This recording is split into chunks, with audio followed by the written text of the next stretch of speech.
वज़ीर आज़म इमरान खान के खिलाफ तहरीक अदम एतमाद दायर होने के बाद से बज़ाहिर ग्रैंड डेमोक्रेटिक अलायंस वो वाहिद इत्तेहादी है जो अब तक पीपल्स पार्टी की जिद में कप्तान के साथ खड़ा है। ताहम इस बात का कवी इम्कान है कि अगर बाकी तीन हुकूमती इत्तेहादी जमातें काफ लीग, MQM और बाप ने अपोजिशन के साथ जाने का फैसला किया तो आखिरी लम्हात में GDA की क़यादत भी सियासी तन्हाई का शिकार होने के बजाय अपना फैसला तब्दील कर लेगी। बाखबर ज़राए का कहना है कि GDA की क़यादत को वज़ीर आज़म से कई गिले थे और इसी वजह से जब पिछले दिनों इमरान खान इत्तेहादियों से मुलाकात के लिए कराची गए तो ग्रैंड डेमोक्रेटिक अलायंस और मुस्लिम लीग फंक्शनल के सरबराह पीर पगारा से इनकी मुलाकात नहीं हो पाई थी, जिसके बाद मुख्तलिफ नौइयत की चीमागोइयों ने जन्म लिया।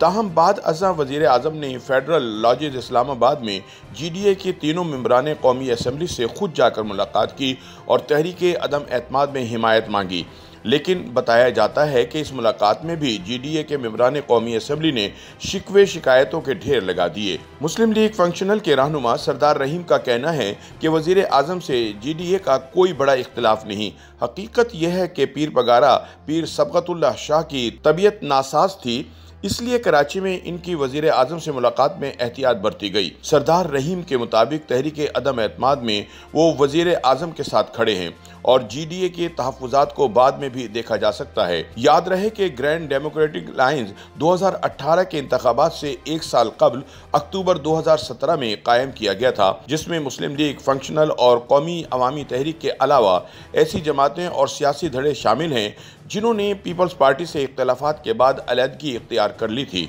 इनमें मरहूम मुमताज़ भुट्टो की सिंध नेशनल फ्रंट, सफदर अब्बासी और नाहिद खान की पीपल्स वर्कर पार्टी, मरहूम गुलाम मुस्तफ़ा जतोई की नेशनल पीपल्स पार्टी शामिल थी, जबकि बाद में डॉक्टर जुल्फ़कार मिर्ज़ा और इनका ख़ानदान भी इसका हिस्सा बन गए और तहरीक इंसाफ को भी इस इत्तेहाद का हिस्सा बना लिया गया। इससे कबल इन जमातों ने दीगर PPP मुखालिफ जमातों के साथ 12 जमाती इत्तेहाद बनाया था और 2013 के इंतखाबात में सीट एडजस्टमेंट की थी। 2018 के आम इंतखाबात में GDA ने कौमी असम्बली की 2 नशिस्तों और सूबाई असम्बली की 13 नशिस्तों पर कामयाबी हासिल की थी। तहरीक इंसाफ के साथ एडजस्टमेंट के बाद इत्तेहाद के हिस्से में खवातीन की एक मखसूस नशिस्त भी आई, जिसके बाद इसकी नशिस्तें 3 हो गईं। वफाक में ये तहरीक इंसाफ की इत्तेहादी जमात बनी और डॉक्टर फहमीदा मिर्ज़ा को वजारत दी गई, जबकि सिंध में इसने अपोजिशन का किरदार अदा किया। सिंध की हद तक कराची की सियासत में तो MQM और तहरीक इंसाफ ने एक भरपूर अपोजिशन का किरदार अदा किया है, लेकिन देही सिंध में हुक्मरान पीपल्स पार्टी को किसी सियासी चैलेंज का सामना नहीं करना पड़ा। तज्ज़ियाकार कहते हैं कि वफाक हो या सिंध, GDA कम्फर्ट जोन में रही। इसकी हैसियत अलामती थी, इसलिए कोई मौसर किरदार अदा नहीं किया। हालांकि सिंध असम्बली में 13 नशिस्तों के साथ इसका एक मुतहर्रिक किरदार हो सकता था।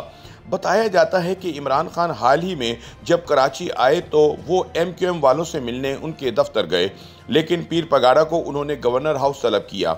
ये एक ब्यूरोक्रेटिक और गैर सियासी सोच थी। इन्हें खुद वहाँ जाना चाहिए था, क्योंकि माजी में भी सियासी क़यादत वहीं जाती रही है।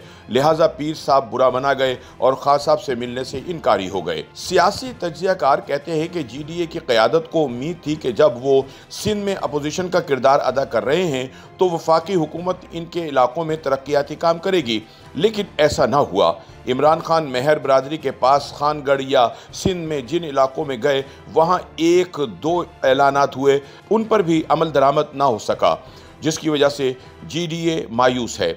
इसी तरह कराची से जब बिलावल भुट्टो ने इस्लामाबाद के लिए लॉन्ग मार्च का आगाज़ किया तो घोटकी से तहरीक इंसाफ ने शाह महमूद की क़यादत में मार्च का आगाज़ किया, लेकिन GDA ने इस एहतजाज से अपने आप को दूर रखा और सिर्फ बदीन में वफाकी वजीर फहमीदा मिर्ज़ा के हल्के में सियासी क़ुव्वत का मुजाहरा किया गया था। तज्ज़ियाकार कहते हैं कि फहमीदा चूँकि जुल्फ़कार मिर्ज़ा की अहलिया हैं, लिहाजा जरदारी ख़ानदान से देरीना ताल्लुकात ख़त्म होने के बाद इनका तहरीक अदम एतमाद में अपोजिशन के साथ जाने का इम्कान नहीं।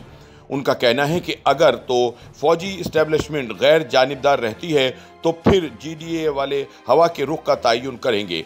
अगर हुकूमत की बाकी 3 इत्तेहादी जमातों ने भी अपोजिशन के साथ जाने का फ़ैसला किया तो फिर इस बात का भी इम्कान है कि सियासी तन्हाई से बचने के लिए GDA भी वज़ीर आज़म के ख़िलाफ़ वोट डाल देगी।